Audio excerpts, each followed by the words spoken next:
চতুর্থ দিনের মতো চলছে শিক্ষকদের অবস্থান কর্মসূচি।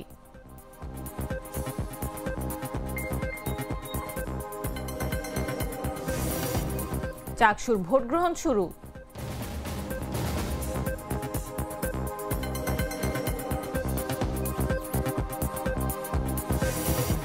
আইএমএফ এর কঠিন শর্তে ঋণ নেবে না বাংলাদেশ।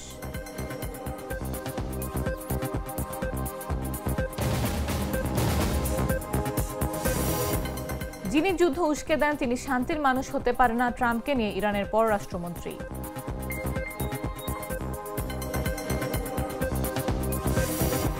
এবং আফগানের কাছে হোয়াইট ওয়াশের লজ্জায় ডুবল বাংলাদেশ।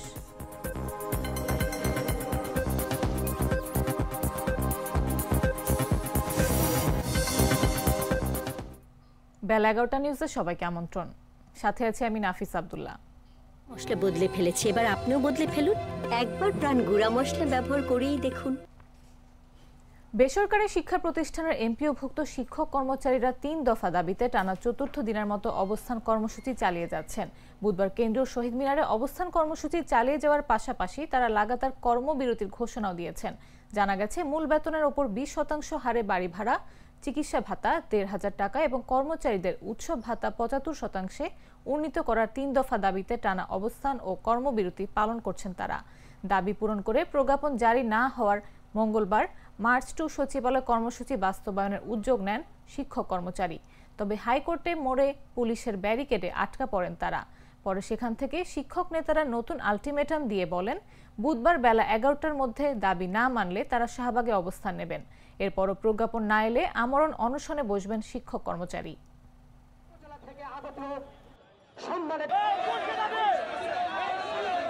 আজকে আমরা বেসরকারি শিক্ষক সমাজ অবহেলিত, বিভিন্ন সরকার বিভিন্ন সময় ক্ষমতায় আসে, তারা এসে বিভিন্ন প্রতিশ্রুতি দেয়, কিন্তু সেই প্রতিশ্রুতি তারা রক্ষা করে না। শতকরা 97% শিক্ষাই বেসরকারি আর 3% সরকারি। যেখানে সরকারিদের দেওয়া হয় 45% বাড়ি ভাড়া, আর আমাদের দেওয়া হয় মাত্র 1,000 টাকা। এই বৈষম্যের বিরুদ্ধে বাংলাদেশের যে জুলাই অভ্যুত্থান হলো, এই বাংলাদেশে বৈষম্য থাকতে পারে না। এই বৈষম্য যেন না থাকে, এই জন্যই আমরা আজকে আন্দোলন করতেছি। যে 20% বাড়ি ভাড়া, 1500 টাকা মেডিকেল ভাতা, আর কর্মচারীদের জন্য 75% উৎসব ভাতা, এই দাবিতে আজকে আমরা 12 তারিখ থেকে লাগাতার অবস্থান কর্মসূচি পালন করছি। আজকে 12টার মধ্যে যদি আমাদের আশ্বাস প্রজ্ঞাপন জারি না করা হয়, তাহলে আমরা শাহবাগ চত্বর ব্লকেট করব। এবং আমরা তো পারি না রাস্তা অবরোধ করা, আমরা পারি যেটা পারি সেটা হলো আমাদের ক্লাস বর্জন করেছি। আমাদের শিক্ষার্থীরা ক্লাসবিহীন আছে, আমাদের সহকর্মীরা ক্লাস না নিয়েই তারা অফিসে বসে আছেন। আমরা চাই শ্রেণীকক্ষে আমরা ফিরে যাই এবং প্রজ্ঞাপন অতি দ্রুত সময়ের মধ্যে প্রজ্ঞাপন দিতে হবে। আমরা চাই না রাস্তায় এসে আমাদের যানজট করে দুর্ভোগ করতে, অনতি বিলম্বে আমাদের এই প্রজ্ঞাপন দিয়ে। দীর্ঘ 35 বছর প্রতীক্ষার পর চট্টগ্রাম বিশ্ববিদ্যালয়ে শুরু হলো কেন্দ্রীয় ছাত্র সংসদ ও হল সংসদ নির্বাচনের ভোট গ্রহণ। বুধবার সকাল 9টা থেকে শুরু হয় এ ভোট গ্রহণ। বিশ্ববিদ্যালয়ের 5টি অনুষদ ভবনে 15টি ভোট কেন্দ্র স্থাপন করা হয়েছে। ভোট গ্রহণ চলবে একটানা বিকেল 4টা পর্যন্ত। বিশ্ববিদ্যালয়ের সমাজবিজ্ঞান অনুষদ কেন্দ্রের সকাল থেকেই শিক্ষার্থীরা লাইনে দাঁড়িয়ে আছেন। গত সোমবার চাকসু নির্বাচনের প্রচারণার শেষ দিন ছিল। এদিন ক্যাম্পাস এবং শহর জুড়ে প্রার্থীরা লিফলেট বিতরণ ও প্রচারণা করেন। এবার চাকসুর 26টি পদের বিপরীতে প্রতিদ্বন্দ্বিতা করছেন 415 জন প্রার্থী। অন্যদিকে হল এবং হোস্টেল সংসদে প্রতিদ্বন্দ্বিতা করছেন 493 জন প্রার্থী। মোট 908 জন প্রার্থী প্রতিদ্বন্দ্বিতা করছেন চাকসুতে। নির্বাচনে মোট ভোটার সংখ্যা 27,516 জন। 5টি অনুষদ ভবনে মোট 15টি কেন্দ্রে 7টি নির্বাচন কক্ষে ভোট গ্রহণ চলছে। প্রত্যেকটি কক্ষে 5টি ব্যালট বাক্স রয়েছে। চাকসু নির্বাচনের জন্য 4টি ব্যালট বাক্স এবং হল সংসদের জন্য 1টি ব্যালট বাক্স রয়েছে। একটি কক্ষে 500 জন ভোটার ভোট দিতে পারবেন।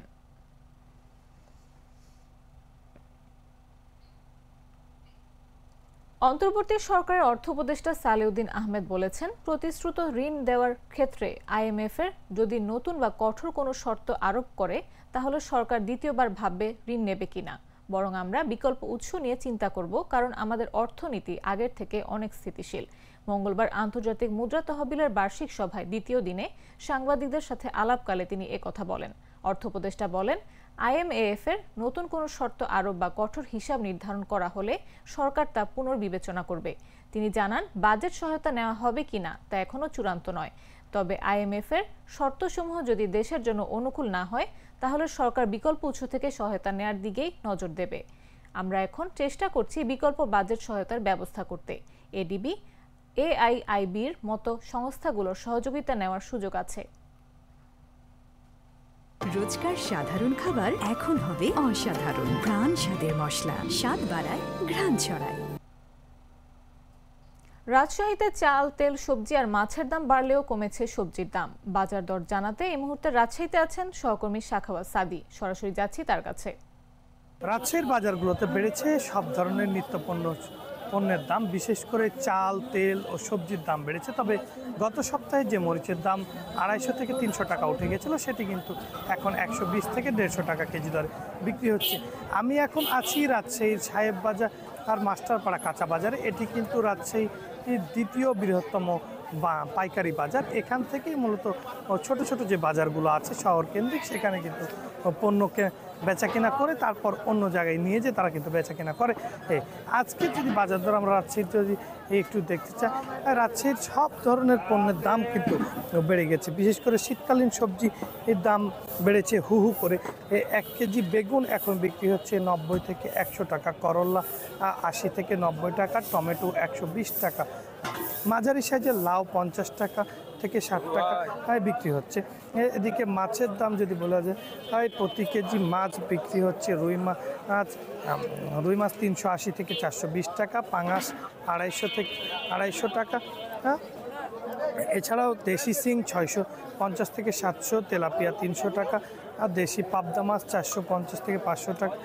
তবে এই চালের বাজার কিন্তু বেশ খানিকটা বেড়ে গেছে। গত সপ্তাহে যে চালের দাম ছিল 80 থেকে 85 টাকা, সেটা কিন্তু এখন বেড়ে 90 টাকা হয়ে গেছে। 65 টাকা যেটা মোটা মাঝারি মানের চাল ছিল 65 থেকে 70 টাকা পর্যন্ত হয়ে গেছে। মোটা চাল যেটা 60 টাকা ছিল সেটা 65 টাকা হয়ে গেছে। এছাড়াও আটা 45 থেকে 50 টাকায় বিক্রি হচ্ছে। শীতকালীন যে পণ্য যেগুলো সবজি আছে সেগুলো কিন্তু এরই মধ্যে বাজারে চলে এসেছে, যার ফলে কিন্তু বাজারে দামটা কিন্তু এটারও ঊর্ধ্বমুখী। শীতকালীন সবজির সরবরাহ আরও একটু বেড়ে গেলে এই দামগুলো কমে আসবে বলে জানিয়েছে বাজারের বিক্রেতারা। রাজশাহী থেকে সেখানকার বাজার দর সম্পর্কে জানাচ্ছিলেন আমাদের সহকর্মী সাখাওয়াত সাদি। এবারে চলে যাব পরবর্তী সংবাদে। দীর্ঘ প্রায় 1 বছর পরিত্যক্ত থাকার পর সাবেক রাষ্ট্রপতি মোহাম্মদ জিল্লুর রহমানের পৈতৃক বাসভবন আইভি ভবন এখন রূপ নিয়েছে একটি কিন্ডারগার্টেন স্কুলে। জিল্লুর রহমানের চাচাতো ভাইয়ের ছেলে নঈম আহমেদের সহায়তায় স্কুলটি ভাড়া নেওয়া হয়েছে। বর্তমানে সংস্কার শেষে শিক্ষার্থীদের পদচারণায় সরব হয়ে উঠেছে একসময় নীরব এই ঐতিহাসিক বাসভবন। ভৈরব প্রতিনিধির পাঠানো তথ্যচিত্র নিয়ে বিস্তারিত জাগরেস রিপোর্টে।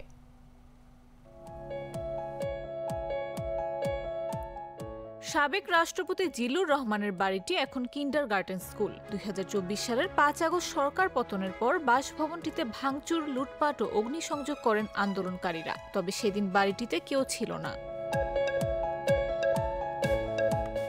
5 আগস্টের পর জিল্লুর রহমানের একমাত্র ছেলে নাজমুল হাসান পাপনেরও কোনো খোঁজ পাওয়া যায়নি। অনেকের ধারণা পাপন সপরিবারে বিদেশে পালিয়ে গেছেন। 5 আগস্টের পর থেকে প্রায় 1 বছর পরিত্যক্ত অবস্থায় ছিল বাড়িটি। কেউ ওই বাড়িতে যায়নি বা সংস্কার করেনি। বাসার প্রধান গেটটি তালাবদ্ধ থাকত। অনেক উৎসুক মানুষ বাড়ির বাইরে থেকে পরিত্যক্ত বাড়িটি দেখত। এরই মধ্যে হঠাৎ এলাকাবাসীর চোখে পড়ে বাড়িটিতে কিন্ডারগার্টেন স্কুল খোলা হয়েছে। খবর নিয়ে জানা গেল বাসভবনটি সানফ্লাওয়ার কিন্ডারগার্টেন স্কুল কর্তৃপক্ষকে ভাড়া দেয়া হয়েছে। জিল্লুর রহমানের চাচাতো ভাই মরহুম তারা মিয়ার ছেলে নঈম আহমেদ এই শিক্ষা প্রতিষ্ঠানের অংশীদার। স্কুলটির মূল মালিক ভৈরবের প্রবীণ শিক্ষক অধ্যক্ষ আব্দুল বাসেত। নঈম আহমেদের সহায়তায় বাসভবনটি ভাড়া নেওয়া হয়েছে। তবে বাড়ির নিচতলা ভাড়া নিয়ে স্কুল পরিচালনা করা হলেও দোতলা ভাড়া দেয়া হয়নি। মূলত জিল্লুর রহমান ঢাকায় গুলশানের নিজ বাসভবনে থাকতেন রাষ্ট্রপতি হওয়ার আগে। এ কারণে তার পরিবারের সবাই গুলশানের বাসায় বসবাস করতেন। একজন কেয়ারটেকার ভৈরবের বাসভবন দেখাশোনা করতেন। বাড়িটি আইভি ভবন নামে পরিচিত। জিল্লুর রহমানের মরহুম স্ত্রী আইভি রহমানের স্মৃতিস্বরূপ এই বাসভবনের নামকরণ করা হয়। এই বিষয়ে কিন্ডারগার্টেনের মালিক অধ্যক্ষ আব্দুল বাসেতের সঙ্গে কথা বলে জানা যায়, স্কুলটি 1987 সালে প্রতিষ্ঠিত হয় এবং 5 আগস্টের পর বাসভবনটি মারাত্মক ক্ষতিগ্রস্ত করে দুর্বৃত্তরা।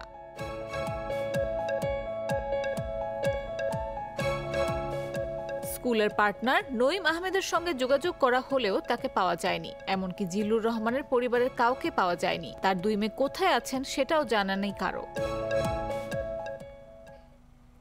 জাতীয় নাগরিক পার্টির শাপলার প্রতীক নিয়ে আগামী নির্বাচনে অংশগ্রহণ করবে বলে জানিয়েছেন দলটির উত্তরাঞ্চলের মুখ্য সংগঠক সার্জিস আলম। মঙ্গলবার সন্ধ্যায় ময়মনসিংহের তারেক স্মৃতি অডিটোরিয়ামে এনসিপি ময়মনসিংহ জেলার সমন্বয় সভার শুরুতে সাংবাদিকদের প্রশ্নের জবাবে তিনি একথা জানান।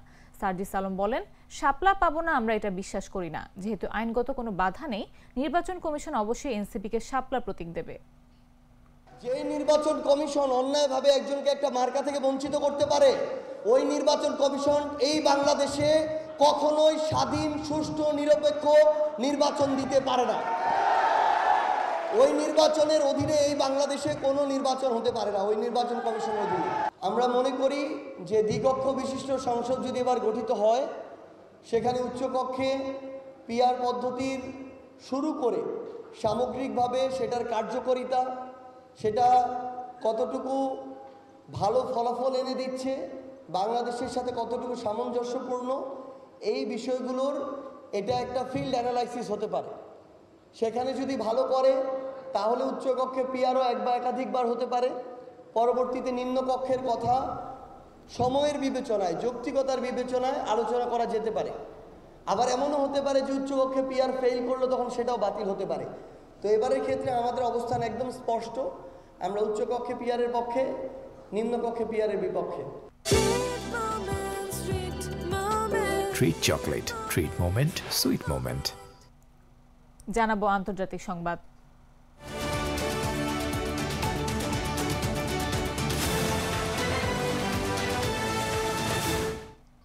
ইরানের পররাষ্ট্রমন্ত্রী আব্বাস আরাগচি যুক্তরাষ্ট্রের প্রেসিডেন্ট ডোনাল্ড ট্রাম্পের মধ্যপ্রাচ্য নীতি নিয়ে কড়া সমালোচনা করেছেন। সোমবার এক্সে দেওয়া এক পোস্টে তিনি বলেন, ট্রাম্প কখনোই শান্তির প্রতীক হতে পারেন না যখন তিনি নিজেই যুদ্ধের উস্কানি দিচ্ছেন এবং যুদ্ধাপরাধীদের সঙ্গে একত্র হচ্ছেন। আরাগচি ট্রাম্পের সাম্প্রতিক দাবিকে বড় মিথ্যা বলে অভিহিত করেন। তিনি বলেন, ট্রাম্প প্রশাসনকে ইসরায়েলি স্বার্থাগোষ্ঠী মিথ্যা গোয়েন্দা তথ্য দিয়ে বিভ্রান্ত করছে। যুক্তরাষ্ট্রের নিজস্ব গোয়েন্দা সংস্থাগুলিও এমন কোনো প্রমাণ দেয়নি যে ইরান অস্ত্র তৈরির পথে ছিল। তিনি আরও বলেন, ট্রাম্প ক্ষমতায় এসেছিলেন এই প্রতিশ্রুতি দিয়ে যে তিনি ইসরায়েলের প্রতারণার রাজনীতি ও আমেরিকার চিরস্থায়ী যুদ্ধ থেকে মুক্তি দেবেন, কিন্তু এখন তিনি নিজেই যুদ্ধের উস্কানি দিচ্ছেন। আরাগচি ইসরায়েলকে উদ্দেশ্য করে বলেন, মধ্যপ্রাচ্যের প্রকৃত দাদাগিরি করে সেই পরজীবী শক্তি যে বহু বছর ধরে যুক্তরাষ্ট্রকে শোষণ করছে। শীত আসার আগমনী বার্তার সঙ্গে ভারতের রাজধানী দিল্লিতে ফের শুরু হয়েছে ভয়াবহ বায়ু দূষণের প্রভাব। এ কারণে কেন্দ্রের দূষণ নিয়ন্ত্রক সংস্থা commission for air quality management মঙ্গলবার থেকে গ্রেডেড রেসপন্স অ্যাকশন প্ল্যান বা জিআরএপি এর প্রথম ধাপ কার্যকর করেছে। মঙ্গলবার দিল্লির এয়ার কোয়ালিটি ইন্ডেক্স রেকর্ড করা হয় 211, যা খারাপ শ্রেণীতে পড়ে। আবহাওয়া অনুকূল না থাকায় দূষণের মাত্রা আরও কয়েকদিন এই পর্যায়ে থাকার আশঙ্কা করছে কর্তৃপক্ষ। জিআরএপি স্টেজ 1 অনুযায়ী দিল্লি ও এনসিআর জুড়ে কয়েকটি কঠোর ব্যবস্থা নেওয়া হবে। সেগুলোর মধ্যে রয়েছে নির্মাণ কাজে নিয়ন্ত্রণ, দূষণকারী শিল্প কারখানায় নজরদারি বাড়ানো ও গণপরিবহনে সিএনজি ব্যবহারে কঠোরতা, যে কোনো আবর্জনা বা জৈব বর্জ্য পোড়ানো নিষিদ্ধ, বিদ্যুৎ ও পরিবহন খাত এবং নাগরিকদেরও সতর্ক করা হয়েছে যতটা সম্ভব গণপরিবহন ব্যবহার করতে, সন্ধ্যার সময় ভারী ব্যায়াম এড়িয়ে চলতে।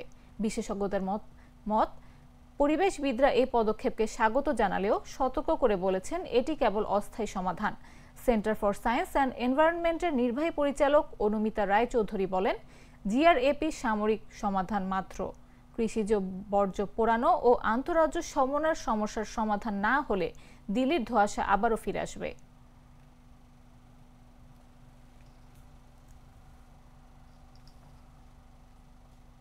এবারে খেলার খবর।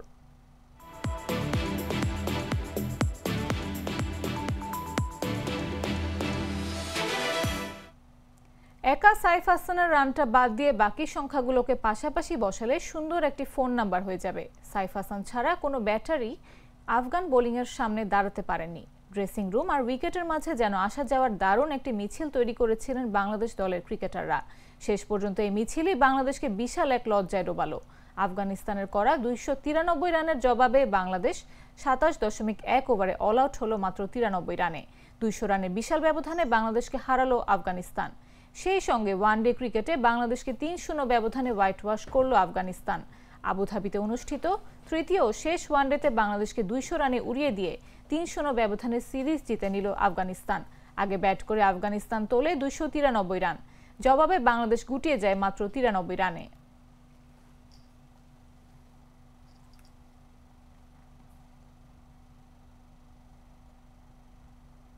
সংবাদ শেষ করার আগে শিরোনামগুলো জানিয়ে দিচ্ছি আরো একবার।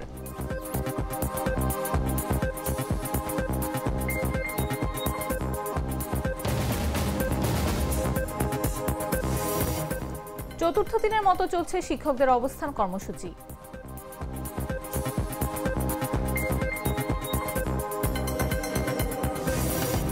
চাকসুর ভোট গ্রহণ শুরু।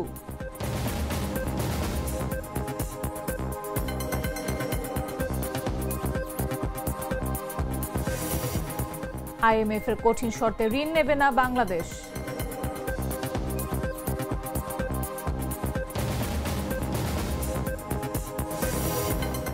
যিনি যুদ্ধ উস্কে দেন তিনি শান্তির মানুষ হতে পারেন না, ট্রাম্পকে নিয়ে ইরানের পররাষ্ট্রমন্ত্রী।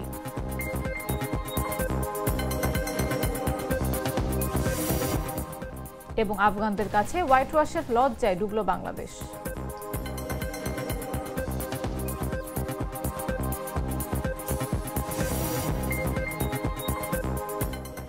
দর্শক, এই ছিল এখনকার মতো।